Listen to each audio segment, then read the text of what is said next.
വളക്കയിൽ school bus ഇറക്കത്തിൽ നിയന്ത്രണം വിട്ട് മറിഞ്ഞ് ഗുരുതരമായി പരിക്കേറ്റ വിദ്യാർത്ഥിനി മരിച്ചു. കണ്ണൂർ തളിപ്പറമ്പിന് സമീപമുള്ള കുറുമാത്തൂർ പഞ്ചായത്തിലെ ചിന്മയ സ്കൂളിലെ 5ാം ക്ലാസ് വിദ്യാർത്ഥിനിയും ചൊറുക്കള സ്വദേശിയുമായ നേദ്യ എസ് രാജേഷാണ് മരിച്ചത്. ബസ്സിലുണ്ടായിരുന്ന 15 കുട്ടികൾക്ക് പരിക്കേറ്റു. ഇടറോഡിലെ ഇറക്കത്തിൽ നിന്നും നിയന്ത്രണം വിട്ട ബസ് പലതവണ മലക്കം മറിഞ്ഞ ശേഷം ശ്രീകണ്ഠപുരം തളിപ്പറമ്പ് പ്രധാന റോഡിലേക്ക് തെറിച്ചു വീഴുകയായിരുന്നു.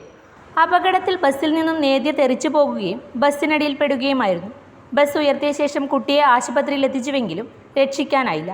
പരിക്കേറ്റ 15 കുട്ടികളെ തളിപ്പറമ്പ് താലൂക്ക് ആശുപത്രിയിലും തളിപ്പറമ്പ് സഹകരണ ആശുപത്രിയിലും പ്രവേശിപ്പിച്ചു. കുട്ടിയുടെ മൃതദേഹം പരിയാരം ഗവൺമെൻറ് മെഡിക്കൽ കോളേജിലേക്ക് മാറ്റി.